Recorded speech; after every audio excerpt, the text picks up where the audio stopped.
আসসালামু আলাইকুম ওয়া রাহমাতুল্লাহি ওয়া বারাকাতুহু। বিভিন্ন স্থান থেকে, বিভিন্ন জেলা থেকে যোগদানকারী সকল শিক্ষার্থীবৃন্দ তথা সকল চিকিৎসকবৃন্দ, এখানে বিজ্ঞ চিকিৎসকও আছেন অনেকে, যারা এখন আমার সাথে যুক্ত আছেন তাদের সকলকে আন্তরিক ধন্যবাদ। পরবর্তীতে যারা এই ভিডিওটি দেখবেন তাদেরকেও আন্তরিক ধন্যবাদ। তাদের উদ্দেশ্য আমার কিছু কথা থাকবে। সবার প্রতি আন্তরিক ধন্যবাদ দিয়ে আমি মূল আলোচনায় চলে যাচ্ছি। আমাদের আজকের আলোচ্য বিষয় হোমিওপ্যাথি দর্শনের উপরেই আলোচনা করব, একটু ভিন্ন কায়দায়, কারণ আলোচনাগুলো একটু কঠিন, একটু ভিন্ন ধর্মী, যার জন্য অনেকের কাছে এটা মনে হয় যে এই ধরনের আলোচনাগুলো অনেক সময় ভালো লাগতে চায় না। চিকিৎসায় যখন কাজে লাগে, কাজে কিন্তু লাগে পরে, কিন্তু যখন কাজে লাগে তখনকার ধ্যান ধারণা চিন্তা মানে খুঁজে পাওয়া যায় না। আর এখন মনে হয় যে যদি ওষুধ আলোচনা করতো, যদি কিভাবে ওষুধ দেওয়া হবে সেটা যদি আলোচনা হতো, তাইলে আমাদের কাছে ভালো লাগতো। অনেকের এরকম দৃষ্টিভঙ্গি আছে। তো আসলে চকচকে কোনো নতুন জিনিস যদি আপনি গ্রহণ করেন আর সেটা যদি চালাতে না জানেন, তাইলে যে ক্ষতিটা হয় সে ক্ষতিটা অপূরণীয় ক্ষতি। একটা অস্ত্র আপনার কাছে আছে, আপনি চালাতে জানেন না, তাহলে ক্ষতিটা অনেক বড় ক্ষতি। এমনও হতে পারে আত্মহত্যাও হয়ে যেতে পারে তার মাধ্যমে, চালাতে না জানে। যার জন্য চালানো শিক্ষা এটা সবচেয়ে বড় জিনিস। নিজে চালাতে শিখতে পারলে আপনি যে কোনো ভাবেই জিনিসটাকে ব্যবহার করতে পারেন, সেটা উপকারী হবে আপনার নিজের জন্য এবং পরের জন্য। এই জন্য এই হোমিওপ্যাথিক আরোগ্য দর্শন যেটা আলোচনা হচ্ছে, প্রথম পর্ব শেষ করেছি, দ্বিতীয় পর্বের আলোচনা আজকে চলবে। তো এখানে আপনাদের কাছে একটু একটু মনে হতে পারে যে এগুলো তো আসলে না জানলেও চলে বা পরে জানলেও হয়, এগুলোই আগে জানার ব্যাপার। এই ব্যর্থতা আমাদের সকলের আছে। আমাদের থিমটা নিশ্চয়ই আপনাদের মনে আছে, গত ক্লাসে আমি বলেছি যে আমরা প্রত্যেকেই একজন বিশুদ্ধ হোমিওপ্যাথ। এখানে যারা উপস্থিত আছি এখন পর্যন্ত বেশ অনেকেই চলে আসছেন, তারা প্রত্যেকেই এক একজন বিশুদ্ধ হোমিওপ্যাথ, অথবা চিন্তা করছেন আপনি বিশুদ্ধ হোমিওপ্যাথ হবেন, অথবা যে ক্লাসেই থাকেন আপনি বিশুদ্ধ হোমিওপ্যাথি নিয়েই চর্চা করবেন, এইটাই আপনার আমার সকলেরই ধ্যান ধারণা। আর এই জন্য আমাদের প্রয়োজন, আসলে আমি সবাইকে পড়ার জন্য ব্যাখ্যা সহ অনুরোধ করেছিলাম যে 1 নম্বর অ্যাফোরিজমটা আপনারা পড়ে নেবেন। নিশ্চয়ই সবাই পড়েছেন, গত সপ্তাহেই পড়ার কথা ছিল, আজকেও পড়েছেন। আসলে এই একের উপরে ভিত্তি করেই আসলে হোমিওপ্যাথি অর্গানন 6ষ্ঠ সংস্করণ দাঁড়িয়ে আছে। এখানে 5টা শব্দ আছে খুব গুরুত্বপূর্ণ। গত ক্লাসে যারা ছিলেন না তারা ভিডিওটা নিশ্চয়ই শুনেছেন, আর ভবিষ্যতে যদি গত ক্লাস যারা শুনবেন তারা এই ক্লাসটা শোনার আগে প্রথম যে ক্লাসটা হোমিওপ্যাথিক ফান্ডামেন্টাল কোর্সের ফার্স্ট যে ক্লাসটা, সেটা শুনে তারপর এটা শুনলে আপনার অনেক কথা গ্যাপটা সেরে যাবে। 5টা গুরুত্বপূর্ণ শব্দ হেনিম্যান ইংরেজি ভাষায় যেটা অনুবাদ হয়েছে সেখানে 5টা গুরুত্বপূর্ণ শব্দ আছে। ফিজিশিয়ান একটা শব্দ, সিক একটা শব্দ, হেলথ আরেকটি শব্দ, রেস্টোর একটা শব্দ, আর কিউর একটি শব্দ। এই 5টি শব্দ সমন্বয়ে the physicians high and only mission, এই মিশনটাকে ইঙ্গিত করার জন্য 5টা শব্দ এখানে ব্যবহার করে। এই মিশনটাকে দরকার। আপনার ব্রত, আপনার কর্মচঞ্চলতা, আপনার পথ চলা, আপনি একজন হোমিওপ্যাথ হবেন, এই লক্ষ্য উদ্দেশ্য হলো মিশন। এটার জন্য 5টি শব্দের অবতারণা করা হয়েছে। 5টি শব্দের গুরুত্ব ব্যাখ্যা সহ যদি জেনে যাই, তাহলে আমরা হোমিওপ্যাথ হওয়ার পথে অনেকটাই আমরা অগ্রসর হব ইনশাআল্লাহ। একজন লোক তো ফিজিশিয়ান, চিকিৎসক। আপনি নিজে নিজে, আমরা ধারণা করেছি যে আমরা বিশুদ্ধ চিকিৎসক, কিন্তু বিশুদ্ধ চিকিৎসক হওয়ার জন্য একটা প্রস্তুতি আছে, আপনার নিজস্ব একটা প্রস্তুতি আছে, যা আমি, যেমন এখানে যারা ক্লাস করছেন তাদের মানসিক এই ধরনের প্রস্তুতি, আমি একজন বিশুদ্ধ হোমিওপ্যাথ হব। আর যারা হয়েছেন তাদেরও ধারণা এটাই যে আমরা বিশুদ্ধ হোমিওপ্যাথ হব, এবং তার সহযোগী হিসাবে স্যারের সাথে একটু যোগদান করলাম। তাদের চিন্তাটা আরো মহৎ, কিন্তু তারা হোমিওপ্যাথ নিয়েই চিন্তা করছেন। হয়তো আমাদের এই ক্লাসকে প্রাণবন্ত করার জন্য আপনারা অনেকেই সহযোগিতামূলক ভাবে এখানে উপস্থিত আছেন, আবার অনেকে শিক্ষার জন্য উপস্থিত আছেন। যারা যেভাবে থাকেন তাদের মূল টার্গেটটা হলো তাদের একটা মেন্টাল প্রস্তুতি যে আসলে আমরা হোমিওপ্যাথ হব, বিশুদ্ধ হোমিওপ্যাথ। এই বিশুদ্ধ হোমিওপ্যাথ হওয়ার জন্য কয়েকটা কথা আপনার এখানে মনে রাখলে হবে, বেশি কিছু না। স্বাস্থ্যকে পুনঃপ্রতিষ্ঠাতা করতে হবে, স্বাস্থ্য ফিরিয়ে দিতে হবে। একজন চিকিৎসকের এটা প্রথম ধারণা। রুগ্ন একজন মানুষ আছে, তার স্বাস্থ্যটা ঠিক করে দিতে হবে, এটাই কাজ। ট্রিট দ্য পেশেন্ট, বাস এক কথা আছে। আর ওই মানুষটার সবকিছু জেনে নিতে হবে, ভালো করে জানতে হবে, এর বেশি কিছু জানা নেই। একজন এইটা জানার জন্য যদি সেই আলোচনাটা আমাকে করতে হয় তাহলে অনেক সময় লাগবে, যার জন্য আমি এখানে এই আলোচনাটা প্রথম ক্লাসে কিছুটা করেছি। এখানে আলোচনাটা হলো 1 থেকে 8 নম্বর সূত্র আপনি ভালো করে পড়ে নেবেন। এই ক্লাসটা যেহেতু প্রশিক্ষণ ক্লাস, আপনাদেরকে পড়া দেওয়া হচ্ছে সাথে সাথে। 1 থেকে 8 নম্বর সূত্রের যে ইম্পর্টেন্ট কতগুলা কথা আছে, সেই কথাগুলো আপনি পড়ে নেবেন। রোগী লাগবে আর চিকিৎসার জন্য আপনার লক্ষণ সমষ্টি লাগবে। একজন চিকিৎসকের এই জিনিসটা লাগবে, আর ঔষধ লাগবে। খুব বেশি কিছু লাগবে না, বেশি কিছুর যে প্রয়োজনীয়তা আছে তা মনে হয় না। এই 3টা জিনিস যদি আপনার থাকে, তাইলে আপনি আপনার প্রস্তুত হয়ে গেলেন চিকিৎসার জন্য। এটাকে সংক্ষেপে আমি এভাবে বলি,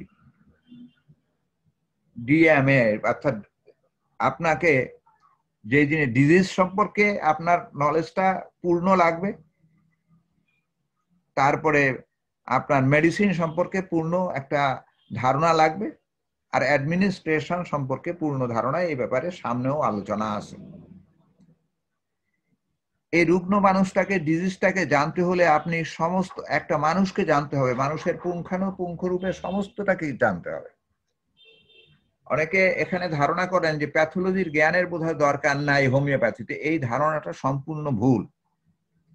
মানুষের দেহ কোথায় কি আছে, এই অ্যানাটমিটা যেমন জানা দরকার, ফাংশনটা যেমন জানা দরকার, কিভাবে কাজ করে ফিজিওলজিটা জানা দরকার, তার কি কি ঘটছে প্যাথোলজিটা জানা দরকার, এগুলো জানা দরকার।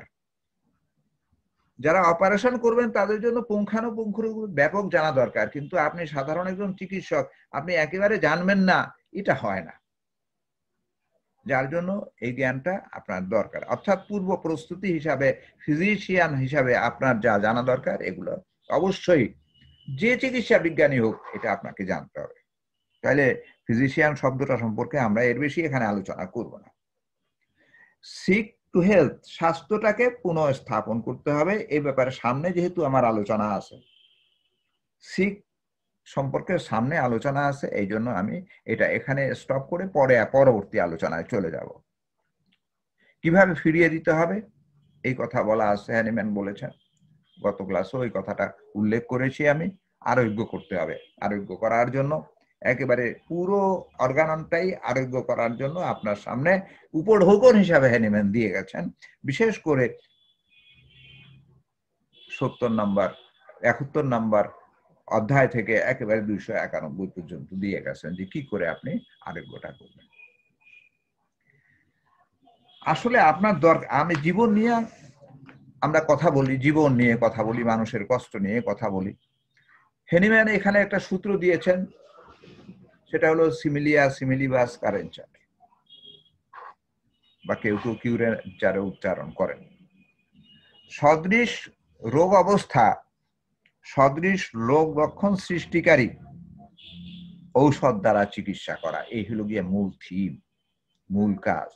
সদৃশ্য রোগ অবস্থা, সদৃশ রোগ অবস্থা যদি পাওয়া যায়, একই রকম রোগ অবস্থা, তাইলে ওই ধরনের ঔষধ দিয়ে চিকিৎসা, এটাকে আমরা ইচ্ছা করলেই বুঝতে পারি না। এই কঠিন কঠিন কথা বোঝা কষ্টকর। আসেন আমরা একটা জিনিস, একটা কথা, একটা মানুষের কথা একটা চিন্তা করি, যেহেতু মানুষ নিয়ে কারবার। মানুষটা বেশ তাগড়া, দেখতে টেকতে একটু ভালোই ছিল, আপনাদের পাশের গ্রামেরই লোক, যে যেখানে আছেন পাশের গ্রামেরই লোক, স্বাস্থ্য ভালো। এই লোকটি বেশ কিছুদিন যাবত হঠাৎ করে দূরে চলে গেল। দূরে গিয়ে 7-8 দিন পর তিনি ফিরে আসলেন। স্বাস্থ্য ভালো ছিল, সব দিকে চলাফেরায় ভালো। এই লোকটা দূরে গেলেন আপনার থেকে, পাশের গ্রামে, অথবা বেড়াতে গেছেন কোথাও, অথবা চিকিৎসা করাতে। একজন পরে শুনলেন যে সে একজন ডাক্তারের কাছে শরণাপন্ন হয়ে সে ডাক্তারের ওষুধ খেয়েছে। একজন ডাক্তারের কাছ থেকে সে ফিরে আসছে। তাকে কিরকম দেখলেন, একটা গল্পটা আপনি শুনেন। তাকে দেখলেন আপনি কি, তার মুখমণ্ডলটা পূর্বের চেয়ে একটু রুগ্ন রুগ্ন ভাব, একটু চেহারাটা রুগ্ন। এই চুয়াল যে আছে গালের, এটা মনে হয় যেন একটু ফুলা ফুলা এক পাশে। চোখের পাতাটা একটু ঝুলানো, চোখের পাতাটা আগে যেমন ছিল তেমন না, খুব ভালো করে খেয়াল করবেন। চোখের পাতাটা একটু ঝুলানো, একটু যেন নিম্নগামী। কথা বলতে গেলে দেখলেন একটু জিহ্বাটা বের করলো কোনো কারণে, সেখানে আপনি দেখলেন যে মাঝ বরাবর একটু লাল দাগ পড়েছে। আগেও আপনি আপনার বন্ধু বান্ধব অথবা প্রতিবেশী আপনি দেখেছেন, কিন্তু এমনটি ছিল না। আগে তাকে কখনো ভাব গম্ভীর দেখেননি, কিন্তু ইদানিং আসার পরে দেখলেন যে বেশ ভাব গম্ভীর। আর সামান্য কথাই, সামান্য দুঃখ কথা, কষ্টের কথা বলতে গিয়া বা পরের একটু কষ্ট শুনতে গিয়া তার ভিতরে একটু সহানুভূতি জেগে ওঠে। আগে তিনি এত এত সহানুভূতিশীল ছিলেন না। কথাগুলা খুব ভালো করে, প্রতিটা কথাই আপনি মনে করেন, মনে রাখেন। তার ডান পাশে একটু সমস্যা শুরু হয়েছে, তার ডান দিকে একটু ব্যথা, ডান দিকে হাতটা একটু নিষ্পিস করে, হাতটা যেন কেমন অবস্থা, যেমন ডান হাতে একটু নাড়তে কষ্ট হয় তার, আগে এটা ছিল না। ডান হাতে বিশেষ করে কবজির কাছে তার অবশ অবশ ভাব, একটু অবশ ভাব, যেটাকে ওই আপনি এইভাবে মানে নাড়তে পারে না, বোধ শক্তিও কমে যাচ্ছে কোনো কোনো আঙ্গুলের, এরকম একটা অবস্থা তার। শীত আগের চেয়ে বেশি লাগে, তার শীতটা আগের চেয়ে বেশি লাগে, শীত অবস্থাটা বেড়ে গেছে। আগে তাকে কখনো দেখেননি যে সে শীত বোধ করে। এই অবস্থাটা শুরু হলো। তিনি মৌখিকভাবে আপনাকে বললেন, গল্পের ছলে, অনেকদিন পর আসছে তো, গল্পের ছলে বললেন যে ভাই আমার ঘুম তেমন একটা আসে না, আগে খুব ঘুমাতে পারতাম, ইদানিং ঘুমাতে পারি না, ঘুম কষ্ট হয়, ঘুমের মধ্যে অস্থিরতা জেগে আছে, আর কোষ্ঠকাঠিন্য একটু আছে, আগে এত কোষ্ঠকাঠিন্য কখনো হয় না, ইদানিং খুব কোষ্ঠকাঠিন্য দেখা যায়। তবে হ্যাঁ, কোষ্ঠকাঠিন্য হলো দাঁড়াবার পরে তার পায়খানাটা ভালো হয়, না দাঁড়ায় এসে পায়খানা করতে কষ্ট হয়। আর আরেকটা সমস্যা, ধরেন 25-26 বছর বয়স, আরেকটা সমস্যা তার দেখা দিচ্ছে এই যে প্রস্রাবের বেগটা বেড়ে গেছে এবং প্রস্রাব ধারণ করতেও পারে না, সে দুর্বল লাগতেছে। এমন যখন দুর্বল লাগে তখন মনে হয় কি যে সে পড়ে যাবে, এরকম একটা মূর্ছার ভাব এবং কম্পন তার মধ্যে দেখা যাচ্ছে। এই অবস্থা বেশ কিছুদিন যাবত সে বেশ রাত্রি জাগরণ করে, পূর্বের স্মৃতিচারণ করে, একটু শোক দুঃখ বেশি তার ভিতরে দেখা যায়। যেদিন ঘুম কম হয় সেদিন মানসিক অবস্থা তার খারাপ থাকে। যে কোনো ঠান্ডায়, খুব অল্প কথায়, যে কোনো ঠান্ডায়, শুষ্ক ঠান্ডা বাতাসে তার খুব খারাপ লাগে। আবহাওয়ার পরিবর্তন, সিজনতে পরিবর্তন হবে হবে ভাব, ওই সময় তার সাথে দেখা, বলে যে খুব খারাপ লাগতেছে, মল ত্যাগের পরেও তার ভালো লাগে না, এরকম অবস্থা। আর যদি ঠান্ডা বাতাসের ঝাপটা লাগে তাইলে তার কষ্ট। এই ধরেন এই পর্যন্তই ধরেন, এর বেশি। পূর্বের তার সে ছিল সুস্থ, এই এই কোনো সমস্যাই তার ছিল না। এই অবস্থাটায় তিনি চলে আসলেন আপনার কাছে, আপনার প্রতিবেশী হিসাবে, তার মধ্যে আপনি এটা দেখলেন। এই দেখাটা, এই যে দেখলেন আপনি, এই দেখাটা পূর্বে ছিল না, আপনি জানতে পারলেন তার কাছ থেকে বর্ণনা নেওয়ার পরে আপনি জানতে পারলেন যে তিনি একজন ডাক্তারের কাছে গিয়েছিলেন, তিনি তাকে ওষুধ দিয়েছিলেন। তিনি তাকে বেশ কিছুদিন, এই 7-10 দিন যাবত তিনি তাকে ওষুধ দিয়েছিলেন। ওষুধ দেওয়ার পরে তার এই প্রতিক্রিয়াটা হলো। হোমিও ঔষধ, অন্য ঔষধ না, যে কোনো ঔষধই হোক, এইটা খাওয়ার পরে তার এই প্রতিক্রিয়াটা দেখা দিল। তাইলে আসলে কি হলো, এইটা এখন চিন্তা করেন ঘটনাটা ঘটলো কি। এই চিন্তার জন্য আপনাকে আমি উস্কে দিলাম। এটা হলো যে এই লোকটা সুস্থ ছিল, স্বাভাবিক ছিল, ঔষধ সেবন করার পরে তার ভিতরে এতগুলা লক্ষণ দেখা দিল। এতগুলো লক্ষণ তার ভিতরে বিভিন্ন ক্ষেত্রে সমস্যাগুলা দেখা দিল। এই যে সমস্যাটা দেখা দিল, এই সমস্যাটা তো পূর্বে ছিল না, তাইলে এইটা ঔষধজাত সমস্যা। এই সমস্যাটা কি ঔষধজাত, অর্থাৎ ঔষধ এই সমস্যাটা সৃষ্টি করেছে। তার ভিতরে কোনো রোগ ছিল না, ঔষধ তাকে সৃষ্টি করেছে। এখান থেকে আমরা এই জিনিসটা বুঝতে পারি, এই জিনিসটা বুঝতে পারি। একজন এই চিকিৎসক হিসাবে আপনি এটা বুঝতে পারলেন। এখন আপনার কাজ কি? আপনার কাজ হলো, হ্যানিম্যান যে মিশনটাকে বলেছে, সেই মিশনটা হলো এই, আপনি একজন চিকিৎসক, আপনার কাছে জ্ঞান আছে, আপনি এই জ্ঞান দ্বারা কি করবেন, তার এই অবস্থাটাকে বুঝে আপনি তাকে আরোগ্যের পথে নিয়ে যাবেন। আপনি তাকে আরোগ্যের পথে নিয়ে যাবেন, এটা হলো কাজ। তার যে ব্যতিক্রম অবস্থাটা ঘটলো, এই ব্যতিক্রম অবস্থাটাকে আপনি সুস্থ অবস্থায়, অর্থাৎ পূর্বে যে অবস্থায় ছিল, পুনঃ স্বাস্থ্য যে অবস্থাটায় ছিল, আপনি আগে তাকে যেমনটি দেখেছিলেন তেমন অবস্থায় নিয়ে যাবেন। এটা হলো আপনার কাজ, এটা হলো আপনার মিশন। হ্যানিম্যান যে মিশন কথাটা বলেছে, এই কাজটা আপনাকে করতে হবে।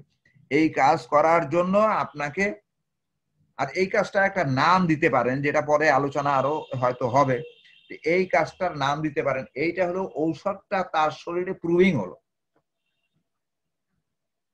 ডাক্তার যারা তারা বুঝতে পারতেছেন যে এই ঔষধটা, যে ওষুধ তাকে শরীরে দেওয়া হলো, সেই ঔষধটা যে যে লক্ষণ উৎপাদন করার যোগ্যতা রাখে তা উৎপাদন করেছে। অর্থাৎ এইটা তার অরিজিনালি ছিল না, নতুন কতগুলা লক্ষণ উৎপাদন করেছে। এইটা এই লোকটার কোনো রোগ না, এই লোকটা ঔষধ জাত প্রতিক্রিয়ায় তার মধ্যে এগুলো সমস্যা সৃষ্টি হয়েছে। এটা হলো প্রুভিং হয়েছে। কি মেডিসিন প্রুভিং হয়েছে, এটা আপনারা যারা ডাক্তার তারা বুঝে যাচ্ছেন। এটা হলো কোস্টিকাম, অর্থাৎ তাকে বেশি মাত্রায় কোস্টিকাম খাওয়ানো হয়েছে, যার জন্য এই অবস্থাটা সৃষ্টি হয়েছে। এখন এই রোগীকে, এই রোগী কোস্টিকাম খাওয়া রোগী, এখন সব রোগী যে এরকম কোস্টিকাম খায় খেয়ে এইরকম অবস্থায় পতিত হবে, প্রত্যেক এইরকম অবস্থায় এরকম লক্ষণ দেখা দিলে সে কোস্টিকাম খেয়েই দেখা দিছে, এই কথাটা ঠিক না। এখানে একটু বুঝার কথা আছে। কোস্টিকাম না খেয়েও প্রাকৃতিক ভাবে কোনো মানুষের ভিতরে স্বাভাবিক অবস্থায়, আপনার প্রতিবেশী যে কোনো মানুষের ভিতরে যদি যেই লক্ষণগুলো আমি বললাম সেই লক্ষণগুলা যদি দেখা দেয়, সেই লক্ষণগুলা যদি আপনি দেখতে পারেন, তাইলে সেটা কোস্টিকামের লক্ষণ। এইটা বুঝতে তো কারো কষ্ট হওয়ার কথা না। নিশ্চয়ই আপনারা বুঝে গেছেন যে সে কোস্টিকামের লক্ষণ নিয়ে আসছে। এখন আপনার করণীয়, সে না খেয়ে, কেউ ওষুধ ভেষজ খেয়ে, কোস্টিকাম খেয়ে তার ভিতরে প্রতিক্রিয়া দেখা দেওয়া, এরকম অবস্থার সৃষ্টি হয়েছে। আর এখন আপনার সামনে যারা চেয়ারে বসা আছে রুগ্ন মানুষ, সে কোস্টিকাম না খেয়েও প্রাকৃতিক ভাবে এই লক্ষণগুলো নিয়ে আপনার সামনে আসছে। এখন আপনার করণীয় কি? আপনি তাকে আরোগ্য করবেন। তখন সে রুগ্ন হয়ে গেল। এই আরোগ্য করতে হলে 3টা জিনিসের দরকার। একজন চিকিৎসকের মাত্র 3টা জিনিসের দরকার। এই আপনাদের কাছে এই 3টা জিনিসই দরকার হবে। একটা হলো এই যে রুগ্ন মানুষটার যে অসহায় অবস্থা, অসহায়ত্ব, যে লক্ষণগুলো আসলো, এই সিকনেসটা যে কারণে হলো, তার দুর্বলতা যেভাবে আসলো, এই সিকনেসটাকে অনুধাবন করা, বুঝা কি কারণে তার ভিতরটা এরকম মোচড় খেয়ে গেল, কি কারণে এই লোকটার এই পরিবর্তনটা হলো, এই সিকনেসটাকে বুঝতে হবে। এই সিকনেস নিয়েই আমার সামনে আলোচনা আছে, এই জন্য শুধু আমি নামটাই উচ্চারণ করলাম, সিকনেস। এই সিক শব্দটার আমি ব্যাখ্যা করব, আজকে পারলে আজকে হবে, আর না হয় পরবর্তী ক্লাসে। সিকনেসটা যখনই আপনি ধরতে পারবেন, তখনই তার আরোগ্যের জন্য মেডিসিনের দরকার হবে, রিমেডির দরকার হবে, মেডিসিনের দরকার হবে। এবং শুধু মেডিসিনের দরকার হলে আপনার কাছে মেডিসিন থাকলেই হবে না, তার প্রয়োগ প্রণালী, তার কিভাবে যথাযথভাবে অ্যাডমিনিস্ট্রেশন, যথাযথভাবে প্রয়োগ প্রণালী, একেবারে ঔষধের যাবতীয় খুঁটিনাটি সহ তার সবকিছু আপনার নখদর্পণে থাকতে হবে, তাইলে আপনার মিশন সাকসেসফুল হবে। তাইলে কিউরের দিকে যে আপনার মিশন আছে, এটা সাকসেসফুল করতে হলে আপনাকে অনুধাবন করতে হবে, রোগীর সিকনেসটাকে বুঝতে হবে, আপনার প্রয়োজনীয় রেমেডি লাগবে, আর কি লাগবে, আপনার প্রয়োজনীয় জ্ঞান লাগবে, ঔষধ সম্পর্কিত সমস্ত জ্ঞানটা লাগবে।